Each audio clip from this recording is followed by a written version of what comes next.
तो देखिए नेक्स्ट अब हम करते हैं ब्रीदिंग मैकेनिज़्म। ब्रीदिंग मैकेनिज़्म में क्या हो रहा है, ध्यान से देखो। ब्रीदिंग मैकेनिज़्म में क्या हो रहा है, कैसे आपके अंदर क्रियाविधि चल रही है। दो प्रोसेस होते हैं, इंस्पायरेशन प्लस एक्सपिरेशन, और ये क्या कहलाता है आपका रेस्पिरेटरी मूवमेंट। मतलब आप जो श्वसन के टाइम जो काम कर रहे हो, दो मेन काम होते हैं। एक तो आप सांस को अंदर लेते हो, दूसरा सांस को बाहर फेंकते हो। तो एक होता है इंस्पायरेशन, दूसरा होता है एक्सपायरेशन। क्या मतलब होता है इसका, आप दो कलर दिख रहे हैं, एक तो आपको ब्लू, दूसरा रेड। पहले ब्लू वालों को फॉलो करो। आपने सांस अंदर खींची, सांस अंदर आई, ये आपके लंग्स हैं, और नीचे लगा डायाफ्राम।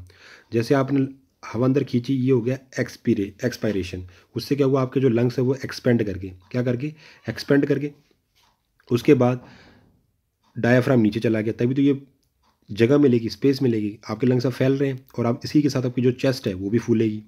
ठीक। दूसरे प्रोसेस में क्या हुआ, अब आपका डायफ्राम ऊपर की तरफ जाएगा, रेज्ड। अब रेड को फॉलो करो। जब आपने अपनी एयर को बाहर फेंकना है, तो उससे क्या होगा, बाहर फेंकने के लिए आपको जो लंग्स है उसे कॉन्ट्रैक्ट करवाना पड़ेगा, दबाना पड़ेगा। तो उसके लिए अलग मसल्स हेल्प करेंगी। डायाफ्राम ऊपर जाएगा, जगह कम करेगा, और इस तरीके से जो आपकी एयर वो बाहर निकल जाएगी। और ये प्रोसेस क्या कहलाएगा, एक्सपायरेशन। क्या कहलाएगा, एक्सपायरेशन। तो दो प्रोसेस हुए। जब हवा आई तो आपकी ये एक्सपेंड कर गए, और जो आपका डायाफ्राम वो नीचे चला गया। जब आपने हवा को बाहर फेंकना है, तो वो ये डायफ्राम वापस ऊपर अपनी पुरानी वाली पोजीशन में आया, और लंग्स दोबारा से कॉन्ट्रैक्ट कर गए, और इस तरीके से जो एयर है वो बाहर चली गई। इतनी बात क्लियर होगी। तो इस काम में वो कहता है कि आपके जो है वो दो इम्पॉर्टेंट जो मसल्स हैं वो हेल्प करवाती हैं। ये मैंने आपको रिब्स का डायग्राम बनाया हुआ है। क्या ये रिब्स का डायग्राम है, ठीक है। अब इसमें आप देख रहे हो, एक तो इस डायरेक्शन में मसल से लगी हैं, और एक इस डायरेक्शन में मसल से लगी हैं। दोनों मसल, यहाँ पे भी दोनों मसल्स प्रेजेंट होती हैं, लेकिन आपको शो करने के लिए मैंने एक ऊपर बनाई है और एक नीचे बनाई है। जब लंग्स को क्या करना है, फैलना है ना। क्यों, जब एयर अंदर आएगी तो वो एक्सपेंड करेंगे। अब आपकी छाती को फैलाना है, तो मतलब आपके लंग्स तभी फैल पाएंगे जब आपकी पसलियाँ या आपकी रिब्स या जो आपकी चेस्ट है वो उसको वॉल्यूम देगी, जगह देगी। तो उसे फूलने के लिए ये जो आपकी मसल है, एक्सटर्नल इंटरकॉस्टल मसल, ये हेल्प करेगी फैलाव के लिए। और जब उसे सिकुड़ना है, तो वो कौन सी मसल हेल्प करेगी, इंटरनल इंटरकॉस्टल मसल। कौन सी है, इंटरनल। ये एक्सटर्नल है, ये इंटरनल इंटरकॉस्टल मसल। जब आपके लंग्स को कॉन्ट्रैक्ट, संकुचित होना है, तो ये मसल हेल्प करेगी। दोनों का जो खिंचाव है वो अलग अलग डायरेक्शन में होता है। एक बार तो पूरा जो आपकी पसलियाँ वो सब ऐसी कॉन्ट्रैक्ट करेगी इसी डायरेक्शन में, तब तो कौन कौन सी काम कर रही होगी, एक्सटर्नल वाली। और जब सारी पसलियाँ इस डायरेक्शन में कॉन्ट्रैक्ट करेंगी, तो वो कौन सा काम कर रही है, इंटरनल इंटरकॉस्टल मसल। तो ये जो आप डायरेक्शन देख रहे हो, ये क्या है, डायरेक्शन ऑफ द मसल पुल, कि खिंचाव किस डायरेक्शन में हो रहा है। इतनी बात समझ आ गई। अब देख लेते हैं, अब बात कर लेते हैं हम exchange of the gases in a lung alveolus. जो आपका एयर सैक था, एल्वुलर सैक था, उसके अंदर कैसे गैस का एक्सचेंज होता है। बाहर से गैस आई, आपने इनहाल किया, ऑक्सीजन उसमें बहुत अधिक मात्रा में ऑक्सीजन यहाँ पर आएगी। ऑक्सीजन यहाँ से कहाँ चली जाएगी, ब्लड कैपिलरी, क्योंकि ब्लड कैपिलरी के पास ऑक्सीजन नहीं है। ब्लड कैपिलरी के पास सबसे ज़्यादा अमाउंट में क्या है, CO2। वो CO2 को यहाँ पटक देगी। CO2 यहाँ से सारी कलेक्ट होके कहाँ चली जाएगी, बॉडी से बाहर। और ऑक्सीजन बाहर से ज़्यादा, बाहर से जो हवा आई उसमें ज़्यादा है, तो ऑक्सीजन को वापस इसमें डाल दिया गया, किसमें, ब्लड के अंदर। फिर ये ब्लड कहाँ पहुँच जाएगा, आपकी हर टिश्यू के पास, राइट। अब आगे देखते हैं। ये तो आपने समझ लिया, diagrammatic representation of the intercostal muscle की क्या रिप्रेजेंटेशन हमारी इंटरकॉस्टल मसल से, क्या काम है, वो आपने देख लिए। अब हम बात करते हैं, नेक्स्ट हमारा है main reaction involving in the CO2 has involving in the CO2 has the blood passes through the tissue capillary. जैसे ही आपका ब्लड टिश्यू के बगल से गुजरता है, तब CO2 की क्या क्या रिएक्शंस होती हैं, CO2 क्या क्या काम करती है। अब आपको पता है कि ये आपकी मैंने ब्लड की एक ट्यूब बनाई हुई है, एक कैनाल है जिससे ब्लड बह रहा है आपकी वाहिकाओं में, कैपिलरीज के अंदर ब्लड, ये पूरा ब्लड बह रहा है ना। अगर देखें तो ये ब्लड जा रहा है, इस डायरेक्शन में ब्लड जा रहा है। और आपको पता, जाते हो जो ब्लड, अभी ये ब्लड आया लंग से, मतलब हार्ट से, तो हार्ट ने तो भेजा है, लेकिन आया कहाँ से, लंग से। और ये वापस, और इस डायरेक्शन में ये वापस जा रहा है हार्ट को। तो जब ये लंग से आया है, तो इसमें मतलब इसमें क्या, ऑक्सीजन की जो परसेंटेज है, ऑक्सीजन की यहाँ जो परसेंटेज होगी बहुत हाई होगी। और जाते हुए ब्लड के अंदर क्या होगा, जो यहाँ पर क्या होगा, यहाँ पर CO2 की जो कंसनट्रेशन होगी बहुत हाई होगी जाते हुए लंग्स में। क्यों होगी वो देखते हैं।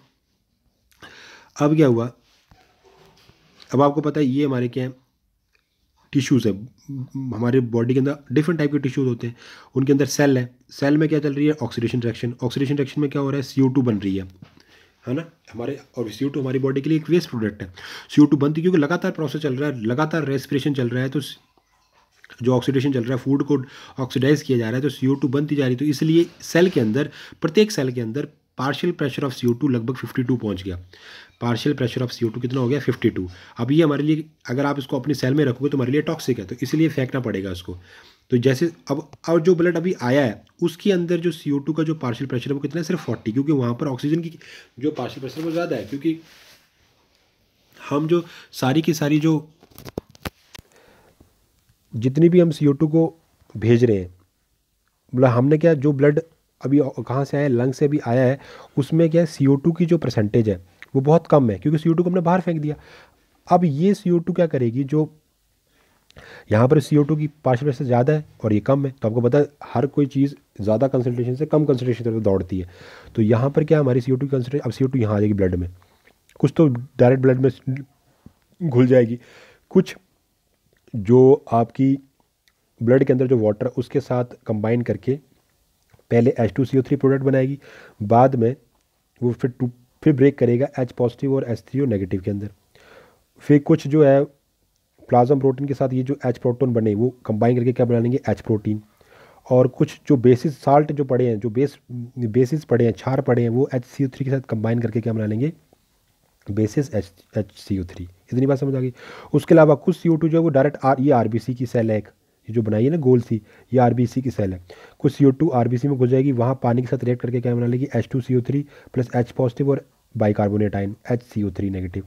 अब कुछ CO2 जो है वो ऑक्सी हीमोग्लोबिन के साथ HbO2 के साथ रिएक्ट करके खुद चिपक जाएगी हीमोग्लोबिन के साथ और ऑक्सीजन को फ्री कर देगी, प्लस प्रोटोन आयन बनेंगे।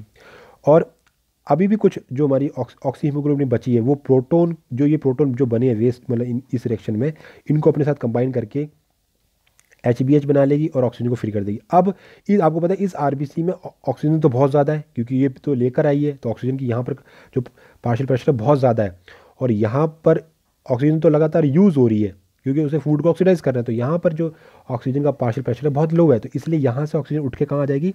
सेल्स के अंदर। तो इस तरीके से एक कैपिलरी के अंदर और एक टिश्यू के मध्य में ऐसे गैसेस का एक्सचेंज होगा। क्लियर होगी बात? चलिए आगे देखते हैं। अब हम देखते हैं नेक्स्ट हमारा है gases exchange in human body. कैसे गैसेस का आदान प्रदान होता है ह्यूमन बॉडी के अंदर, समझ आ रही बात? अब हम देखते हैं टोटल। अब हम टोटल देखेंगे कैसे गैसेस का एक्सचेंज हो रहा है। अभी तो हमने अलग अलग करके देखा, अब हम पूरी बॉडी के अंदर देखेंगे। पूरी बॉडी में कैसे देखेंगे, देखते हैं। कहते हैं ये हमारा लंग्स है, लंग्स का ये हमारा एयर सैक है। ऑक्सीजन बाहर से आई और यहीं से जो सारी CO2 यहाँ पे कलेक्ट होगी वो बाहर भेज दी जाएगी लंग्स के थ्रू। तो जो ऑक्सीजन आई है एयर में, मतलब अभी जो नई ताज़ी जो आपने हवा अंदर खींची है, उसमें ऑक्सीजन का पार्शियल प्रेशर है 100। कितना है? 100। ये जो आप ट्यूब देख रहे हो, ये कैपिलरी है, ब्लड कैपिलरी, ठीक है। अब हार्ट ने पूरी बॉडी से ब्लड कलेक्ट करके भेजा है लंग्स के पास उसे शुद्ध करने के लिए, ताकि उसमें ऑक्सीजन की मात्रा को बढ़ाया जाए और इस ब्लड में जो CO2 की मात्रा से कम किया जाए। तो जो ब्लड हार्ट से अभी आया है उसके अंदर ऑक्सीजन का पार्शियल प्रेशर है 40, बहुत कम मात्रा में ऑक्सीजन है, और CO2 का जो पार्शियल प्रेशर है बहुत ज़्यादा है 45। अब आप बोलोगे सर 40 और 45 में क्या फ़र्क होता है, लेकिन हमारी बॉडी के लिए बहुत बड़ा फ़र्क है ये 40 और 45 का। और ज़रा सा भी ज़्यादा, और आप ये भी याद रखना CO2 की हम ज़रा भी ज़्यादा मात्रा को झेल नहीं सकते। अब आपको पता है, जैसे अगर आपको मैं कहीं ऐसी, जैसे कोई आपके आगे ट्रक खड़ा है, ट्रक CO2 गैस निकाला, तो आप वहाँ सांस नहीं ले सकते ज़्यादा देर तक, है ना, क्योंकि वो आपकी बहुत टॉक्सिक होता है हमारी बॉडी के लिए CO2। तो यहाँ पर क्या है, हमारी जो हमारी ब्लड अभी भी आया है पूरी बॉडी से कलेक्ट होकर पंप किया है हार्ट ने लंग्स की तरफ, उसमें CO2 का पार्शियल प्रेशर है 45। तो जो बाहर से अपना ऑक्सीजन है, वहाँ पर जो CO2 की जो पार्शियल प्रेशर बहुत कम है। जो बाहर से आप ऑक्सीजन, कार्बन डाइऑक्साइड तो जब हवा लेते हो तो उसमें ऑक्सीजन तो आती है, पर बाकी गैसेज भी आती है। बट आपको ये भी पता है कि वहाँ एनवायरनमेंट में सबसे ज़्यादा होता है नाइट्रोजन 72%, उसके बाद 21% होती है वायु के अंदर एयर, मतलब ऑक्सीजन, और बाकी जो CO2 तो वो तो 0.04% होती है, तभी तो हम सांस ले पा रहे हैं।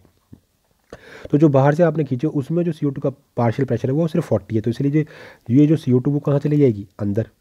कहाँ चली जाएगी? लंग्स के अंदर। एयर सैक में। और यहाँ जो बाहर से खींची हुई आपने ऑक्सीजन, उसमें उसका पार्शियल प्रेशर कितना 100, बहुत ज़्यादा है। और जो ब्लड में है वो वहाँ पर कितना ऑक्सीजन का पार्शियल प्रेशर बहुत छोटा है, थोड़ा सा है 40। तो सारा का सारा ऑक्सीजन कहाँ आ जाएगी, ब्लड में। अब वो आगे चलेगा। अब आगे जो अब ये जो प्योरीफाई हो गया आपका ब्लड, यानी कि ऑक्सीनेटेड ब्लड जो है, जिसमें ऑक्सीजन जो ऑक्सीकृत आपका रुधिर है, जिसमें अब जो ऑक्सीजन का पार्शियल प्रेशर है वो 100 है और CO2 की पार्शियल प्रेशर है 40, क्योंकि यहाँ आपने कम कर दिया, CO2 को यहाँ भेज दिया। अब आगे चले, आप कहाँ आ गए, आप वेन्स के अंदर। ये वेन लेके आ रही है वापस किसके पास, हार्ट के पास। जब आप हार्ट से डीऑक्सीनेट यानी कि अशुद्ध रक्त लेके आ रहे थे, तब कौन लेके आ रहा था, पल्मोनरी आर्टरी लेके आ रही थी। अब वेन लेके जा रही है वापस उसको हार्ट के पास। हार्ट के किस साइड को ले जा रही है, left side of the heart. Heart का जो दायां वाला हिस्सा है वो उस चीज़ को काम करता है और उसको फिर वापस पूरी बॉडी को भेजता है। भेजता है, इन्हीं का काम कौन करता है, आयोटा। आयोटा पूरे ब्लड को आर्टरीज की हेल्प से पूरे ब्लड में भेज रही है, पूरी बॉडी में भेज रही है ब्लड को। अब इस नए ताजे ब्लड के अंदर क्या है कि ऑक्सीजन की पार्शियल प्रेशर है 100 और CO2 का, कार्बन डाइऑक्साइड का पार्शियल प्रेशर है 40। यहाँ टिश्यू लगे हुए। टिश्यू में क्या है कि टिश्यू में जो कार्बन डाइऑक्साइड का पार्शियल प्रेशर है वो 52 बहुत ज़्यादा है। तो इसलिए जो आपकी जो कार्बन डाइऑक्साइड क्योंकि बनती जा रही है, लगातार बन रही है टिश्यू के अंदर, फूड का ऑक्सीडेशन चल रहा है, तो उसको यहाँ भेज दिए, ब्लड में डाल दिए। और ब्लड से जो ऑक्सीजन है वो यहाँ आ जाएगी, क्योंकि इसके अंदर ऑक्सीजन बहुत कम रह गई है क्योंकि वो यूज़ हो रही है लगातार। तो यहाँ पर पार्शियल प्रेशर कितना है ऑक्सीजन का 20, तो यहाँ था 100, तो ये यहाँ भेजती रहेगी इस तरीके से। आगे जो ब्लड चला, अब यहाँ तो ऑक्सीजन उठा ली, तो ये ऑक्सीजन का रह गया 40 और CO2 की 45। फिर वेन उसे कलेक्ट करके पूरी बॉडी से वापस हार्ट को दे देगी। और हार्ट के किस हिस्से में जाएगा, वो right side of the heart. तो हार्ट का जो दायां वाला हिस्सा है वो इसके ऊपर काम करेगा और फिर इसको आगे लंग्स की तरफ भेज देगा। ये बात समझ आ गई, क्लियरेंस हो गई, कोई दिक्कत नहीं। इस डायग्राम को आप अच्छे से बनाए, फ्लो डायग्राम बहुत सिंपल लैंग्वेज में बनाया है और आपको ईजी समझ आ जाएगा। आगे चलते हैं। तो ये आपने समझ लिया कि exchange of the gases in the lungs, alveolus and the tissue cell. यहाँ पर हमने लंग्स में कैसे एक्सचेंज होता है और टिश्यू सेल में कैसे एक्सचेंज चलता है गैसेज का, वो सारा कुछ हमने समझ लिया। पी का मतलब क्या था, पार्शियल प्रेशर, जिसको हम हमेशा काउंट करेंगे ऑफ द HG, पारे के अंदर, मिलीमीटर ऑफ द पारा, मतलब पारे के ऊपर से हम इसे काउंट करेंगे। चलिए अब आगे देखते हैं। आगे जो इंपॉर्टेंट चीज़ है वो है quantity of the year. Next जो हमारा टॉपिक है वो है पल्मोनरी वॉल्यूम एंड कैपिलरीज। क्या है, pulmonary volume and capacities. Pulmonary volume and capacity कि आपके पल्मोनरी का आयतन, मतलब जो आप ये जो गैसेस ले रहे हो, कितना कितना वॉल्यूम कहाँ कहाँ यूज़ हो रहा है, इसकी आपने डिटेल निकालनी है। तो पहली बार तो देख लेंगे पल्मोनरी वॉल्यूम होता क्या है। कहता है क्वांटिटी ऑफ द एयर, उस वायु की मात्रा, कौन सी मात्रा, of lungs received and hold and expel. वो एयर की क्वांटिटी लंग्स के अंदर जो आप रिसीव करते हो, होल्ड करते हो मतलब अंदर रखते हो, और एक्सपेल जो बाहर निकालते हो, एट डिफरेंट कंडीशन, अलग अलग परिस्थितियों में। कभी आप दौड़ रहे हो, कभी पानी में स्विमिंग कर रहे हो, या कहीं आप रो रहे हो, मतलब हर कंडीशन के अंदर आप जब सांस ले रहे हो, हर कंडीशन के अंदर जब आप सांस ले रहे हो, या आप दुख में हो, या आप परेशानी में हो, या आप डर में हो, उस समय जितनी आपने हवा रिसीव की, जितनी आपने हवा को पकड़ के रखा और जितनी आपने बाहर निकाली, उन सब का जो टोटल वॉल्यूम है वो कहलाता है पल्मोनरी और लंग वॉल्यूम। वो क्या कहलाता है, उन सब का आयतन क्या कहलाता है, पल्मोनरी वॉल्यूम या लंग वॉल्यूम।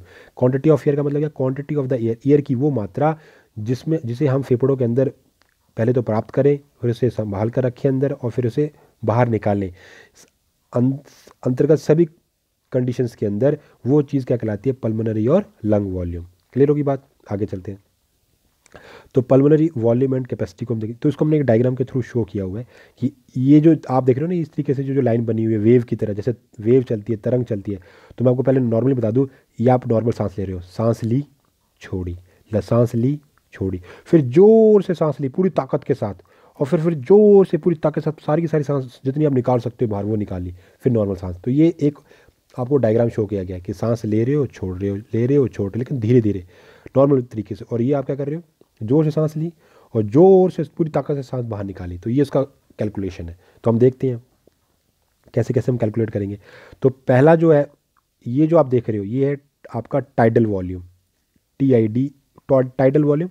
मतलब जो आप सांस को लें और छोड़ें, मतलब सांस आप ले रहे हो, जितनी सांस आपने अंदर खींची और जितनी सांस आपने छोड़ी, उसका जो वॉल्यूम होता है उसे कहते हैं हम टाइडल वॉल्यूम। और ये कितना होता है, 500 ml, 1 लीटर के बराबर, सॉरी आधा लीटर के बराबर, 500 ml।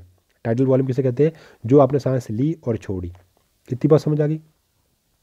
तो क्या होता है, ये लिखा हुआ है TV, मतलब टाइडल वॉल्यूम क्या होता है, volume of air normally inspired और एक्सपायर्ड। एयर का वो वॉल्यूम, वो आयतन जो आपने सामान्य रूप से खींचा और छोड़ा, सांस अंदर ली नॉर्मल तरीके से और नॉर्मल तरीके से सांस छोड़ी, इन वन ब्रीथ, एक सांस के अंदर, सिर्फ एक सांस के अंदर आपने जितनी अंदर खींची और जितनी छोड़ी, वो कहलाती है टाइडल वॉल्यूम। और ये कब? During the regular breathing without any effort, जब आप आराम से बैठे हो या आराम से सो रहे हो उस समय एक रेगुलर जो ब्रीदिंग कर रहे हो विदाउट एनी एफर्ट, कोई ज़्यादा आप उसके ऊपर काम नहीं कर रहे, बल नहीं लगा रहे, तब वो क्या कहलाएगा? Tidal volume. क्या कहलाएगा? Tidal volume. जो टाइडल वॉल्यूम है वो है 500। इस 500 में से जो 350 है एंटर एल्वुलर वॉल्यूम, जो आपने 500 खींची ना, उस 500 में से जो 350 जो वॉल्यूम है ml जो है, वो आपके डायरेक्ट एयर सैक में चली जाएगी, एल्वुलर वॉल्यूम बन जाएगी, मतलब जो आपके चैम्बर थे उनमें चली जाएगी। बाकी जो 150 ml बची वो क्या करेगी? जो जो आपकी बाकी जो बच गई वो क्या करेगी? डील एयर स्पेस, मतलब वो जो आपके जो खाली स्थान है, जो आपके नाक जो गले वाला जो पाइप है और जो फेफड़ों वाली जो पाइपें हैं उनमें वो भर जाएगी, उनको वो प्राप्त हो जाएगी, मतलब वहाँ तक ही उनको फिलअप कर देगी वो।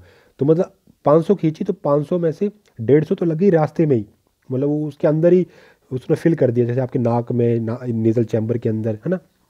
बाकी 350 ही आगे जाके पहुंची कहाँ? जहाँ पर एक्सचेंज होगा, उस एयर सैक तक। ठीक, तो उसे क्या बोलोगे? एंटर दी एल्वुलर वॉल्यूम, वो वहाँ तक पहुँचेगी। तो ये हो गया टीवी की बात। दूसरा क्या आ गया आपका? सेकंड आ गया इंस्पायरेटरी रिजर्व वॉल्यूम, वो होता है 2000 से 2500 ml, मतलब जो आप जोर से आप खींचने वाले हो। इंस्पायरेटरी रिजर्व वॉल्यूम देख लेते क्या होता है।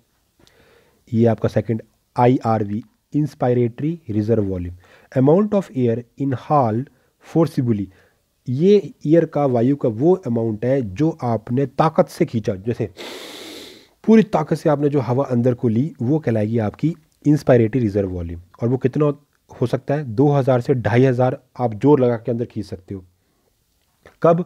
आफ्टर दी नॉर्मल, जो आप नॉर्मल जब भी सांसें ले रहे थे उसके बाद अगर आप ऐसा करो। ये कितना हो गया? 2000 से 2500। इतनी बात समझ आ गई? चलिए तीसरा पॉइंट करते हैं, expiratory reserve volume. Expiratory reserve volume क्या है? कि जब आप जोर से बाहर को फेंको, ये होता है 1000 से 1500। कितना होता है? 1000 से 1500। इसको बारे में पढ़ लेते हैं। कहता है ERV, सॉरी, वो कहता है ERV यानी कि एक्सपायरेटरी रिजर्व वॉल्यूम क्या होता है? अमाउंट ऑफ एयर, ये सेम ही कहानी बोलनी है कि amount of air exhaled forcibly after the normal, जब आप एक नॉर्मल सांस ले रहे थे उसके बाद अचानक से आप पूरी जोर लगा के, है ना, पूरा जोर लगा के क्या करो? हवा को बाहर फेंको, वो क्या कहलाता है? आपका एक्सपायरेटरी रिजर्व वॉल्यूम, जो आपने बाहर फेंका है। और उसे हम सप्लीमेंट्री एयर भी कहते हैं। क्या कहते हैं? SUPPLILEMENTAORY, सप्लीमेंट्री या सप्लीमेंटल एयर। इतनी बात समझ आ गई?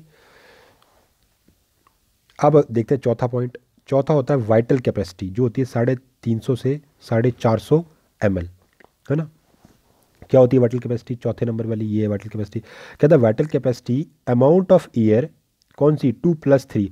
2+3 का मतलब आप 2 और 3 को जोड़ दो, मतलब कि जोर से सांस खींचो। वाइटल कैपेसिटी कहाँ है? देखो ये यहाँ से लेकर यहाँ तक है, यहाँ से लेकर यहाँ तक, मतलब अब आप जोर से खींच रहे हो और उसी टाइम आप जोर से बाहर फेंक रहे हो। तो टोटल जो आपकी कैपेसिटी होगी जोर से खींचने वाली और जोर से बाहर फेंकने वाली, तो तभी मैंने लिखा 2+3, यानी कि IRV प्लस ERV, इन दोनों को जोड़ दो।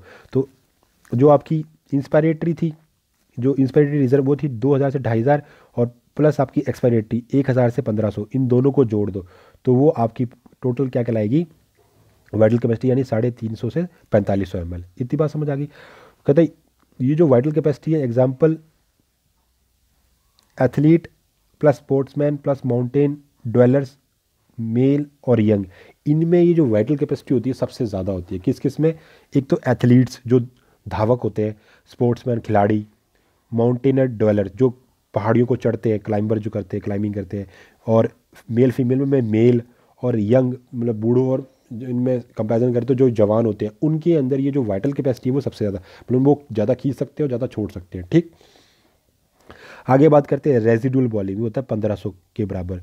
क्या होता है रेजिडुअल वॉल्यूम? कहता है air remain in the lungs after the forcible expiration, जब आप जोर लगा के सारी एयर को बाहर फेंक भी दो ना, एक्सपायरेशन, जोर लगा के आप बाहर फेंक भी दो, जैसे आपने यहाँ तक जोर लगाया और पूरी ये सारा आपने फेंक दिया, इतनी आपने, उसके बाद भी एक थोड़ी सी हवा रहती है, उस हवा को कहते हैं रेजिडुअल वॉल्यूम। क्या बोलते हो? रेजिडुअल वॉल्यूम एयर रिमेन, ये हमेशा आपके लंग्स में रहेगी रहेगी। क्लियर होगी बात?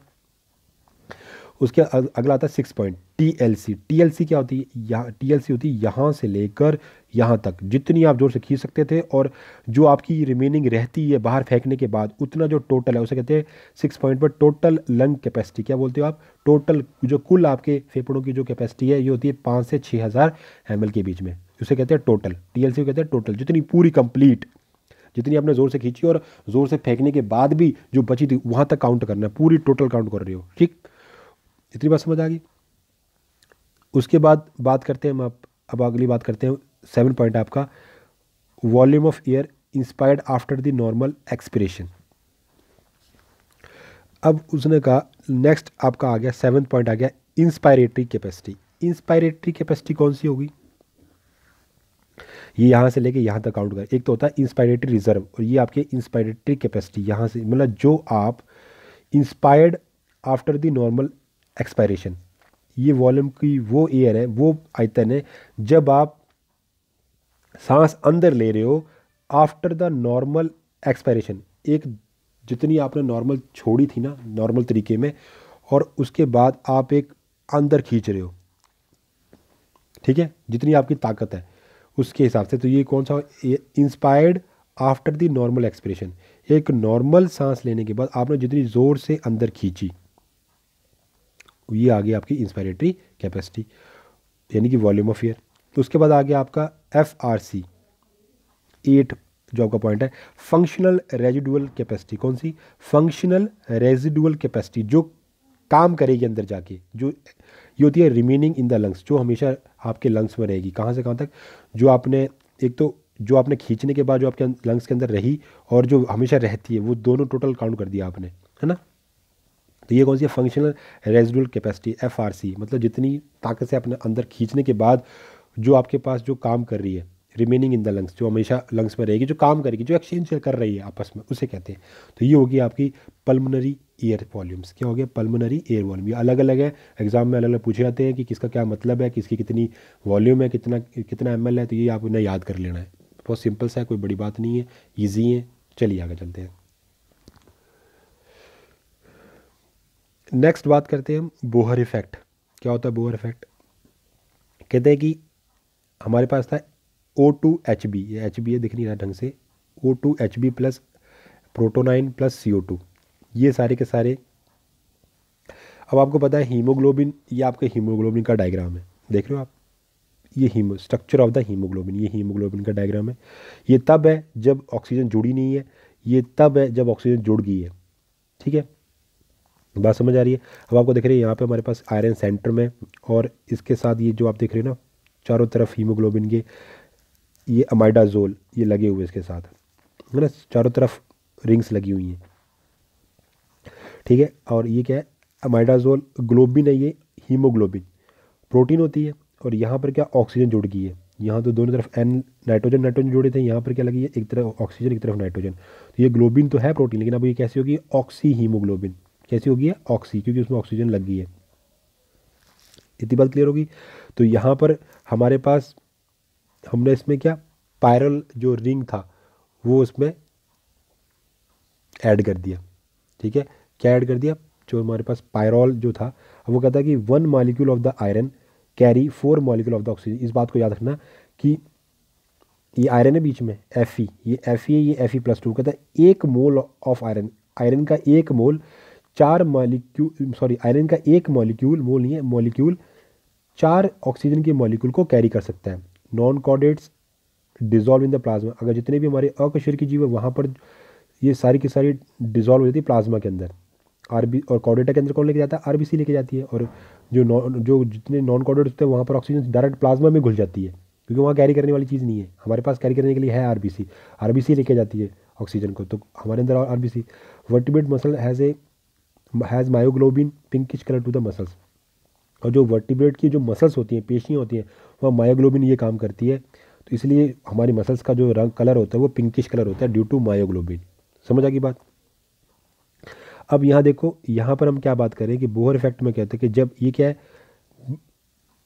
यहाँ पर क्या होगी, पार्शियल प्रेशर ज़्यादा है, लो पीएच है और हायर टेम्परेचर है, in actively metabolising tissue, example muscles. Muscles के अंदर क्या हो रहा है, जब मसल्स के अंदर सारा काम चलेगा तो यहाँ पर क्या होगा कि जो पार्शियल प्रेशर CO2 का वो ज़्यादा हो जाएगा, पीएच कम हो जाएगी और टेम्परेचर बढ़ जाएगा। इन एक्टिवली मेटाबोलाइजिंग दी टिश्यू, ये सारा काम कहाँ हो रहा है, टिश्यू के अंदर, टिश्यू के अंदर हो रहा है, टिश्यू के अंदर ये सारी चीज़ें आई हैं। उसके बाद क्या होगा, ये जो बाकी वाला जो बैक प्रोसेस हो रहा है, ये हो रहा है in the alveoli of the, ये लंग्स में घटना हो रही है कि जो ब्लड में CO2 आई है और प्लस O2 दी, इसको यहाँ वापस भेज रहा है, ठीक है ना, इसको यहाँ वापस भेज रहा और ये इसे लेकर आ रहा है। वही जो ऊपर समझाई कहानी वही है, कुछ ज़्यादा बड़ी बात नहीं है। ये डायग्राम दिखाया हुआ है यहाँ पर हमारा है, ये जो दिखा रही है percentage saturation of the haemoglobin, ये हीमोग्लोबिन के बारे में बता रहा है ऊपर की तरफ। नीचे है ऑक्सीजन टेंशन, यानी partial pressure of oxygen in mmHg, ये बढ़ता हुआ दिखा रहा है 20, 40, 60, 80, 100, 120, है ना, ये पार्शियल, और ये हीमोग्लोबिन है। तो वो कहता है कि जैसे जैसे आप देख रहे हो कि अब आप यहाँ बात, ये जो नीचे वाला कर्व है, ये कंडीशन इन द टिश्यू, ये टिश्यू वाली कंडीशन है। अब टिश्यू में क्या होता है, टिश्यू के अंदर तो आपको पता है कि पार्शियल प्रेशर ऑफ CO2 ज़्यादा होता है, पीएच गिरी हुई होती है, मतलब एसिडिक मीडियम होता है और टेम्परेचर ज़्यादा हो जाता है। तो जो हमारा कर्व है ये शिफ्ट हो जाता है राइट साइड भी, ये हमारी राइट साइड है, राइट साइड को जो हमारा कर्व है वो शिफ्ट हो रहा है। मतलब हमारा जो यहाँ पर क्या होगा, जो कर्व है वो देखो ना इस तरीके, और ऊपर की तरफ आप जो देख रहे हो वहाँ पर क्या है, ये कब है, नीचे वाला कर्व है कर्व फॉर द लंग्स, ये वाला जो कर्व है ये है ये वाला जो ऊपर वाला कर्व है जो आप देख रहे हो, ये किसके लिए, कर्व फॉर द लंग, जो लंग में जो घटना हो रही है, लंग्स के अंदर, फेफड़ों के अंदर जो घटना चल रही है उसके लिए कर्व बनाया गया। नीचे वाला जो कर्व है वो है टिश्यू के लिए, जो टिश्यू में घटना चली, टिश्यू में क्या, जो लंग्स में क्या चल रहा है, condition the lungs capillary, capillary के अंदर क्या CO2 कम मात्रा में होती है, पीएच यहाँ पर हाई है यानी क्षारीय माध्यम है, और ये आर्टरी ब्लड है और टेम्परेचर यहाँ पर कम होता है। तो आर्टरी ब्लड के अंदर आपको पता है CO2 कम होगी ना, तो वहाँ पर क्या है कि जो ऑक्सीजन, जो हमारा हीमोग्लोबिन का जो सैचुरेशन है वो हाई आएगा ऊपर की तरफ। तो जो हमारा, और जैसे जैसे आप, हमारा कर्व शिफ्ट कब करेगा आगे की तरफ, जैसे जैसे उसके अंदर CO2 की जो कंसनट्रेशन वो बढ़ती जाएगी, कर्व आगे की तरफ मूव करता जाएगा। समझ आ रही बात, इतनी क्लियर होगी बात। तो जैसे जैसे पार्शियल प्रेशर बढ़ता जाएगा CO2 की डिमांड बढ़ती जाएगी, तो कर्व हमारा इस तरीके को बढ़ता है। ये है हमारा विनोवस ब्लड, ये आर्टरी ब्लड। ये आर्टरी ब्लड में क्या होता है, आर्टरी ब्लड में ऑक्सीजन कम होता है और विनोवस ब्लड में ऑक्सीजन ज़्यादा है, क्योंकि वो प्योर होके आया वहाँ से, है ना। तो जो आर्टरी ब्लड है वहाँ पर CO2 क्या है, कम है और ऑक्सीजन ज़्यादा है। तो जब ऑक्सीजन ज़्यादा है तो जो हमारा कर्व है वो ऊपर की तरफ है, मतलब हीमोग्लोबिन ऑक्सीजन को लेते हुए जा रही है। और जब विनोस ब्लड है, यानी जहाँ पर CO2 ज़्यादा हाई अमाउंट में, अशुद्ध ब्लड में ज़्यादा अमाउंट में, और हमारा जो ऑक्सीजन कम होगी, तो वहाँ पर वो सैचुरेशन हो जाएगा, तो वो नीचे की तरफ कर्व जो है वो नीचे की तरफ झुक जाएगा। इतनी बात क्लियर होगी। चलिए आगे चलते हैं। तो इन डायग्राम को आप याद कर लें, ये पूछे जाते हैं कई बार। कहता all chordate and many non chordate, example holothurians, crinoids जैसे इंसेक्ट्स जो होते हैं, मैनी एनालिडा एग्जाम्पल है, लुम्ब्रिकस, नेरिस, रैनिकोला, हिरुडुनेरिया और प्लानोब्रिस। ये सभी के सभी में क्या है, आपको ये हीमोग्लोबिन देखने को मिलेगा, ठीक है ना। उसने क्या बोला, हम जो हीमोग्लोबिन है वो सभी कॉर्डेट्स में, कशेरुकियों में मिलता है, कुछ नॉन कॉर्डेट्स में भी है। जिनमें मिलता है उनके ये नाम रख दिए कि कौन कौन से नॉन अकशेरुकी जीवों में, होलोथोरियंस, क्रायोनोमस यानी इंसेक्ट, कुछ क्रायोनोमस एक इंसेक्ट होता है, कुछ एनिलिड्स के अंदर भी, जैसे कि लुम्ब्रिकस, नेरिस, रैनिकोला, हिरुडिनेरिया और प्लानोबिस, ये गैस्ट्रोपोड है, दिख नहीं रहा यहाँ पे, गैस्ट्रोपोड, ठीक है। नेक्स्ट करते हैं हम कंट्रोल ऑफ द ब्रीदिंग, कि ब्रीदिंग के ऊपर नियंत्रण कैसे किया जाता है, कंट्रोल कैसे किया जाता है। तो ये हमारा फोर ब्रेन है, ये हमारा एक्सपायरेटरी सेंटर है ब्रेन के अंदर, ये होता है इंस्पायरेटरी सेंटर, मतलब एक वो केंद्र जहाँ से हम एक्सप्रेशन का काम के ऊपर ध्यान दिया जाएगा, नियंत्रण किया जाएगा, और एक वो जिस पे जब हम एक्सपायरेटरी जब बाहर फेंकेंगे और इंस्पायरेटरी जब अंदर सांस ले रहे हैं, तो ये इनका सेंटर है ब्रेन के अंदर जो इस काम के ऊपर क्या कर रहा है, कंट्रोल कर रहा है। तो पहला स्टेप में क्या होगा, स्टेप फर्स्ट रीस्टार्ट, है ना, क्योंकि हम सांस तो लगातार ले रहे हैं, ऐसा नहीं कि आज से सांस लेना शुरू की है। तो स्टेप फर्स्ट कैसा है, रीस्टार्ट होगा। पहले स्टेप में क्या हो रहा है, पहले स्टेप के अंदर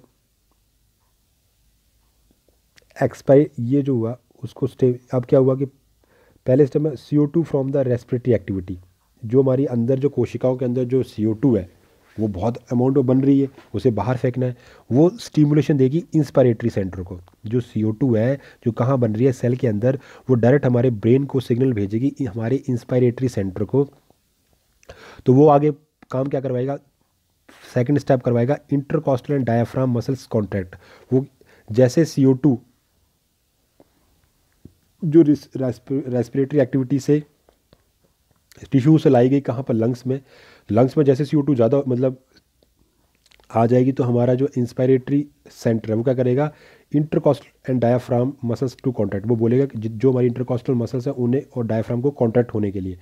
उससे क्या होगा, थर्ड स्टेप में इंस्पायरेशन, लंग्स क्या करेंगे, एक्सपेंड करेंगे, inhibitory muscles from the alveolar stretch the receptor. तो अब इनहिबिटरी वाले मसल जो इम्पल्स है वो जाएगी फ्रॉम द एल्वुलर, जो हमारे जैसे हमारी जो एल्वुलर, जैसे क्या हुआ, फिर से ध्यान दो, हुआ हो क्या रहा है।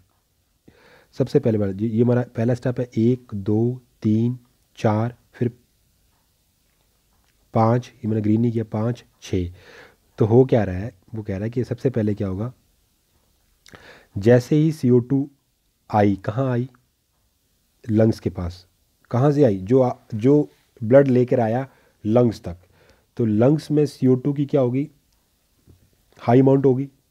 उससे सिग्नल जाएगा इंस्पायरेटरी को कि सांस लो भाई।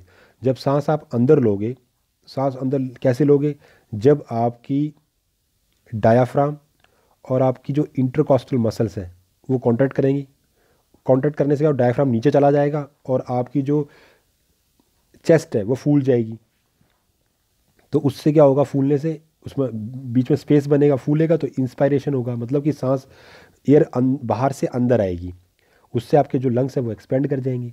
जैसे एक्सपेंड करेंगे ना, तो आपके जो एयर सैक है यानी जो एल्वुलर है उसके ऊपर स्ट्रेच रिसेप्टर होते हैं। जैसे वो फूलेगा ना, आपका एयर सैक फूलेगा, फूलने से उसके ऊपर रिसेप्टर एक लगे होते हैं, जो एक ग्राही अंग लगे होते हैं, जो फूलते ही एक्टिवेट होंगे और आपके इंस्पायरेटरी जो सेंटर है उसको इंडिकेशन देंगे कि भाई हवा आ गई है बाहर से, हम फूल गए।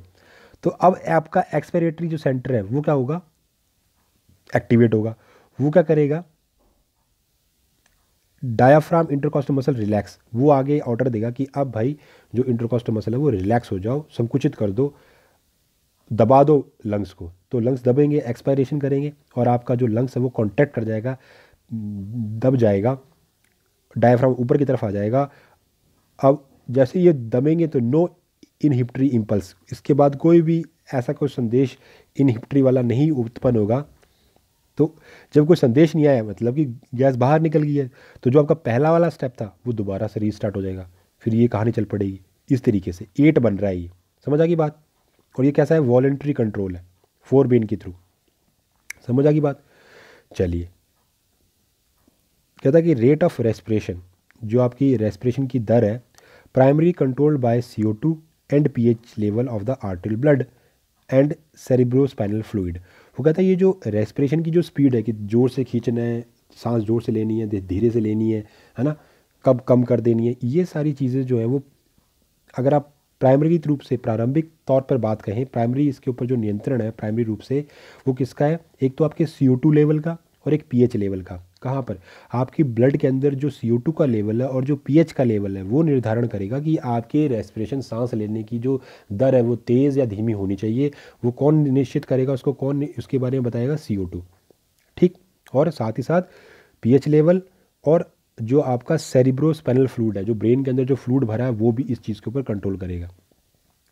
कहते हैं ये सब increases the CO2 and H proton ion level, stimulate the respiratory plus pneumotaxic centre. वो कहता है ये जो CO2 और जो pH का और ये जो सेरेब्रम फ्लूइड है आपका, ये क्या करते हैं, बढ़ा देते हैं। इनकी करने से क्या होता है, आपका जो CO2 और जो प्रोटोन आयन है, जो आपका जो ये आपको अगर प्रोटोन आयन बढ़ेंगे तो मतलब आपकी pH बढ़ रही है। तो जब H आयन का लेवल बढ़ता जाएगा, यानी मीडियम आपका एसिडिक होता जा रहा है, अम्लीय होता जा रहा है, और CO2 बढ़ती जा रही है आपके ब्लड के अंदर, तो ये एक स्टिमुलेशन, एक स्पंदन भेजेगी, एक सिग्नल भेजेगी किसको, आपके रेस्पिरेटरी और न्यूमोटैनिक जो आपका सेंटर है। कौन सा सेंटर है, न्यूमोटैनिक सेंटर। और जो आपका श्वसन का जो सेंटर है उसको क्या देगी, सिग्नल देगी। ठीक है, और कौन देंगे इनको, जो कीमो रिसेप्टर लगे हैं, मतलब जो आपके CO2 और प्रोटोन बढ़ गए हैं और CO2 का लेवल कम हो गया है, ये एक स्टिमुलेट देंगे, एक स्पंदन देंगे कीमो रिसेप्टर की हेल्प से, और एक सिग्नल भेजा जाएगा, सेंड किया जाएगा, जो इम्पॉर्टेंट है, किसको भेजा जाएगा, रेस्पिरेटरी और न्यूमोटैनिक सेंटर को। इनवॉलेंट्री एक्शन, इनवॉलेंट्री जो हमारे कंट्रोल में नहीं, अपने आप चल रहा है। Accumulation of the CO2 in blood, if CO2 का लेवल कम हो जाएगा तो drop certain critical level, breathing stop. अगर आपका, ये भी बात याद रखना, अगर आपके ब्लड के अंदर CO2 का लेवल बहुत ज़्यादा कम भी हो जाए तो भी आप सांस लेना बंद कर सकते हो। CO2 ज़्यादा हो तो खतरनाक है ही है, लेकिन अगर CO2 का लेवल बहुत क्रिटिकली कम हो जाए आपके ब्लड के अंदर तो भी आप ब्रीदिंग करना बंद कर दोगे। तो मतलब CO2 होना और ना होना दोनों आपके लिए इंपॉर्टेंट है। वो आपके लिए, आपकी बॉडी में कुछ ना कुछ मतलब पार्शियल प्रेशर में चाहिए। ऐसा नहीं कि जीरो ही खत्म हो जाए, मतलब आप ये नहीं कह सकते कि CO2 ना ही, अगर ना बिल्कुल ना हो तो भी काम चलेगा ना। आपकी बॉडी के अंदर एक क्रिटिकल अमाउंट से आपको वो चाहिए। तो क्या बात समझ आई कि आपकी ब्रीदिंग के लिए ऑक्सीजन का कुछ ना कुछ लेवल आपकी बॉडी में ज़रूरी है। अगर सर्टेन लेवल, मतलब एक निश्चित लेवल से अगर नीचे CO2 का लेवल गिर गया, ये नीचे को एरो बना हुआ है, मतलब CO2 का लेवल और नीचे डाउन चला गया, तो आपकी जो सांस लेने की जो प्रक्रिया है वो स्टॉप कर जाएगी, रुक जाएगी। चलिए नेक्स्ट टॉपिक करते हैं, disorder of the respiratory system. हमारे जो श्वसन तंत्र है उसके कौन कौन से डिसऑर्डर्स, कौन कौन सी बीमारियाँ हैं। तो पहला है ब्रोंकाइटिस। क्या होता है ब्रोंकाइटिस रोग, क्या होता है, is cause by the permanent swelling in the bronchi. जो आपके एयर सैक हैं, जो आपके ब्रोंक्यूल्स हैं, ब्रोंकाई मतलब हम सिंगुलर वर्ड में बोल रहे हैं, ईयर सैक मतलब नॉर्मल एक वचन में बोल रहे हैं। तो कहता है जो ब्रोंकाई है उनके अंदर परमानेंट स्वेलिंग आ जाए तो आपको क्या रोग हो जाता है, ब्रोंकाइटिस। क्या हो जाता है, bronchitis. As a result of bronchitis cough is caused and thick mucus with pus cell is spitted out.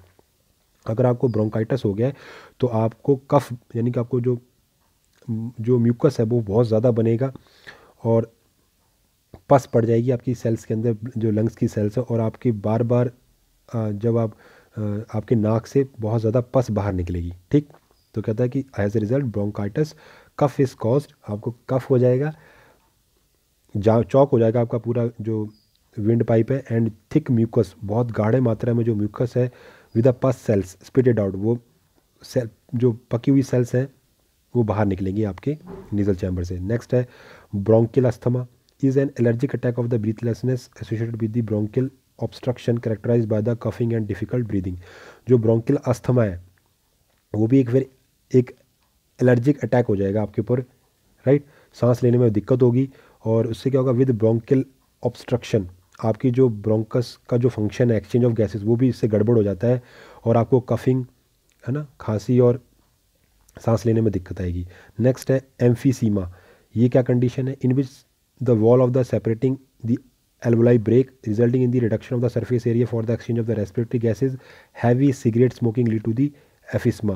एफिस्मा कब होता है, जब आप बहुत अधिक मात्रा में स्मोकिंग करते हो, उससे क्या होता है, जो एल्वोलाई की जो वॉल्स होती हैं वो ब्रेक कर जाती हैं। मतलब एल्वोलाई जो आपका जो एयर सैक है, जो जहाँ पर गैसेस का एक्सचेंज चलता है, वो एयर की जो सेल्स है वो रप्चर हो जाती है, ख़राब हो जाती है। उससे क्या होता है, आपकी गैसेस को एक्सचेंज होने के लिए जगह कम रह जाती है और ढंग से गैसेस का एक्सचेंज नहीं हो पाता। ठीक, और ये क्यों होता है, जब आप ज़्यादा स्मोक करते हो। Pneumonia, pneumonia is an acute infection और inflammation of the alveoli. The most common cause of the pneumonia is the pneumococcal bacterium streptococcus pneumoniae. ये एक बैक्टीरिया होता है जिसका नाम है न्यूमोकोकल बैक्टीरियम स्ट्रेप्टोकोकस निमोनियाई। ये आपकी एल्वोलाई के अंदर इन्फेक्शन पैदा कर दे, आपकी जो ब्लड की जो कैपिलरी जो आपके लंग्स की जो एल्वोलाई है ना, जो ब्रांचेज है, उनके अंदर ये वहाँ पर बैक्टीरियल ग्रोथ करवा ले, इन्फेक्शन कर दे, और उससे आपको क्या हो जाएगा, निमोनिया। नेक्स्ट है lung cancer. Lung cancer is cause by the excessive smoking, the tissue increase limitlessly which is called malignancy. The blood capillary are ruptured, blood start flowing and death is caused by the excessive bleeding. Lung cancer में क्या होता है कि जब जो ज़्यादा smoking करते हैं उनकी जो टिश्यू है बहुत कम मात्रा में ख़राब हो जाते हैं, बहुत अधिक मात्रा में, विच कॉल्ड मेलिग्नेंसी। हुआ क्या कि जो आपकी ब्लड कैपिलरीज है वो रप्चर कर जाएंगी और ब्लड आपकी ब्लीड करेगा, आपके लंग्स के अंदर ही सारा ब्लड फेफड़ों में आ जाएगा। ठीक है, नेक्स्ट है hay fever is an allergic disorder of the nasal lining. It developed due to the hypersensitivity of the lining, pollen grain और other foreign particle. जब ये कब होता है, जब आपको एलर्जिक हो जाए, जैसे आपकी जो नेज़ल लाइनिंग है, आपके जो नाक के अंदर का जो नेज़ल चैम्बर है, वो बहुत सेंसिटिव है किसके लिए, जो परागकण होते हैं ना, पोलन ग्रेन्स, उनके लिए, या कोई भी डस्ट पार्टिकल है, कोई फॉरेन पार्टिकल है, धूल धक्कड़ है, उससे आपको एलर्जी हो जाए, बार बार छींकें आए, there is a nasal episode of the sneezing that begin following allergy. उसके बाद क्या होगा, आपको छींकों पर छींकें आना शुरू हो जाएंगी, एलर्जी, ये आपका एलर्जी का साइन होगा। Some of the other disease affecting the respiratory system और पल्मोनरी टीबी। इसके अलावा जो सांस से संबंधित बीमारी है वो पल्मोनरी टीबी है, जो किसके थ्रू होता है, माइकोबैक्टीरियम ट्यूबरकुलोसिस, ये बैक्टीरियम इसके थ्रू होता है। एक होता है डिप्थीरिया, वो होता है साइनोबैक्टीरियम डिप्थीरिया से। एक होता है कोराइजा, जो होता है राइनोवायरस से। इन्फ्लुएंजा, ये होता है इन्फ्लुएंजा वायरस से। और सार्स, ये होता है HCV से। बात समझ आ गई?